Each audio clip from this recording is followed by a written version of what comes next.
तलाक दूंगी, लेकिन मेरी भी एक शर्त है। जब मैं रात को घर पहुंचा तो मेरी पत्नी ने खाना लगाया। मैंने उसका हाथ अपने हाथों में लिया और कहा, मुझे तुमसे कुछ जरूरी बात कहना है। वो शांत बैठकर खाना खा रही थी। उसकी आंखों में कुछ दर्द सा साफ नजर आ रहा था। अचानक मुझे नहीं पता कैसे कहूँ, मगर मुझे उसे बताना ही था। मैंने बड़ी शांति से कहा, मुझे तलाक चाहिए। लगा जैसे उसे मेरे शब्दों से कुछ फर्क नहीं पड़ा, बल्कि उसने मुझसे पूछा, क्यों तलाक चाहिए। मैंने उसके सवाल को अनसुना किया तो उसे गुस्सा आ गया। उसने चम्मच उठाकर फेंक दिया और जोर से चिल्लाई, तुम इंसान नहीं हो। उस रात हमने एक दूसरे से बात नहीं की। वो रो रही थी। मुझे पता था कि वो जानना चाहती थी कि आखिर ऐसा क्या हुआ जो हमारा रिश्ता टूटने की कगार पर आ गया। पर मेरे लिए उसके सवालों का जवाब दे पाना नामुमकिन था। मैं अब किसी और से, प्रिया नाम था उसका, प्यार करने लगा हूँ। अब मुझे उससे प्यार नहीं रहा। मैंने उसे उसके बरसों के प्यार की सजा दी थी। भरे मन से मैंने तलाक के पेपर तैयार किए। उसमें लिखा था कि वह पूरा घर, कार और कंपनी की 30% शेयर ले सकती है इस तलाक के बदले में। लेकिन उसने उन पेपर्स को देखा और उनके टुकड़े टुकड़े कर दिए। वो औरत जिसने मेरे साथ जीवन के 10 साल बिताए थे, वो आज मेरे लिए अनजान हो चुकी थी। मुझे इन 10 सालों का जो उसने मेरे लिए बर्बाद किए। मगर मैं क्या करूं, जो हो चुका उसे मैं बदल नहीं सकता था, क्योंकि मैं किसी और से, अपनी पत्नी से भी ज्यादा प्यार करने लगा था। आखिरकार उसके सब्र का बांध टूट गया और वो फुट फुट कर मेरे सामने रोने लगी। मेरे लिए उसका रोना एक तरह से उसकी रिहाई की तरह था। तलाक की ये बात जो कई दिनों से मुझे परेशान कर रही थी, अब बिल्कुल साफ हो चुकी थी। अगले दिन मैं घर काफी लेट आया। मैंने देखा कि वो टेबल पर बैठकर कुछ लिख रही थी। मैंने शाम का खाना नहीं खाया था, लेकिन फिर भी मैं सीधे ऊपर जाकर अपने कमरे में सो गया, क्योंकि पूरा दिन प्रिया के साथ रहने और कई जगह घूमने के बाद मैं थक गया था। वो शायद रात को उसी टेबल पर लिखते लिखते सो गई थी।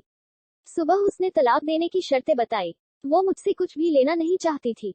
उसे सिर्फ तलाक से पहले 1 महीने का समय चाहिए था।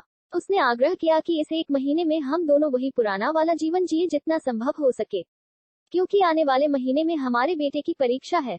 वह नहीं चाहती थी कि हमारे टूटे रिश्ते का प्रभाव उसकी पढ़ाई पर पड़े। मुझे भी यह ठीक लगा, मगर वो कुछ और भी चाहती थी, जैसे शादी के दिन मैं उसे उठाकर अपने शयन कक्ष तक ले गया था। उसी तरह हर रोज 1 महीने तक मैं उसे शयन कक्ष से उठाकर मुख्य द्वार तक ले जाऊं। मुझे लगा यह पागलपन है, मगर इन आखिरी दिनों को थोड़ा अच्छा बनाने के लिए मैंने उसकी यह शर्त स्वीकार कर ली। मैंने प्रिया को अपनी पत्नी की सभी शर्तें बताई। वो हंसने लगी। उसे लगा मेरी पत्नी कितने भी तरीके अपना ले, तलाक होना तो तय है। मेरी पत्नी और मैं किसी से भी इस दौरान नहीं मिले थे, लेकिन उस दिन जब मैं उसे पहली बार उठाकर गेट तक लेकर गया तो हम दोनों काफी अजीब महसूस रहे थे। पीछे से हमारा बेटा भी खिलखिलाकर खुश हो रहा था। अगले दिन ये काम थोड़ा सामान्य और आसान हो गया। वह मेरे सीने से लगी थी और मैं उसकी खुशबू महसूस कर रहा था। ऐसा लगा जैसे कई दिनों बाद मुझे ये खुशबू मिल रही थी, या फिर कई दिनों से मैंने उसके होने का महसूस नहीं किया था। पहले जितनी उसमें वो कसाव नहीं था, और चेहरे पर कुछ हल्की झुर्रियां नजर आ रही थी, और बाल भी सफेद होने लगे थे। ये वही औरत थी जिसने अपने जीवन के 10 साल मुझे समर्पित किए थे। चौथे दिन जब मैंने उसे उठाया तो वो पुरानी रोमांच लौटने लगी थी। 5वें और छठे दिन वो पुराना प्यार फिर जागने लगा।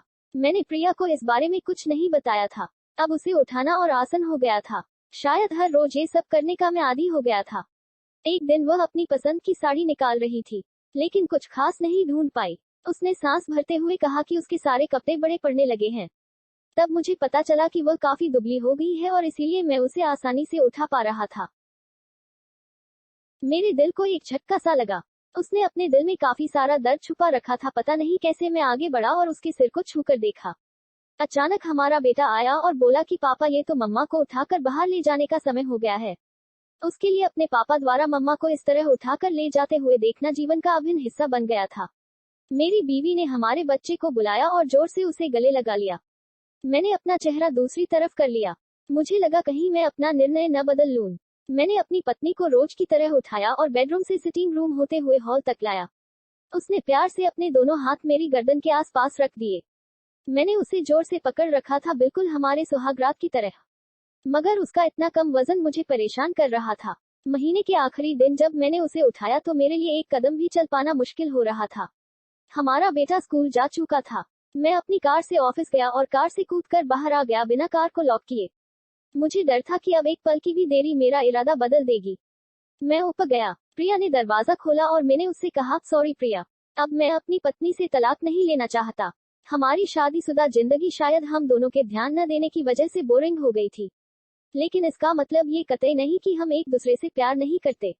अब मुझे एहसास हुआ है कि जिस दिन मैं उसे शादी करके अपने घर लाया था, उस दिन से जीवन के आखिरी दिन तक मुझे उसका साथ निभाना है। प्रिया के होश उड़ गए।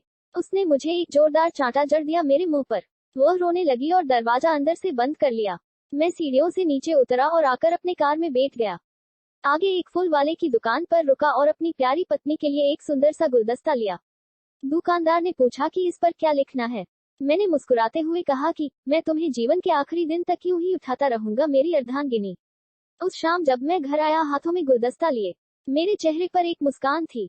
मैं ऊपर अपने कमरे की तरफ भाग कर गया, लेकिन तब तक वह मुझे छोड़कर इस दुनिया से जा चुकी थी हमेशा के लिए। वो कई महीनों से कैंसर से लड़ रही थी, लेकिन मैं प्रिया के साथ इतना खोया हुआ था कि कभी ध्यान ही नहीं रहा।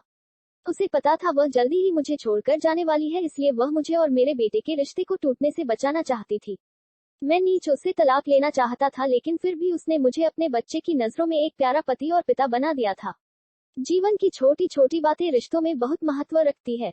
बड़ा घर, बड़ी कार और बैंक बैलेंस ये खुशियों का हिस्सा जरूर बन सकते हैं, मगर अपनों के बिना इनकी कोई कीमत नहीं।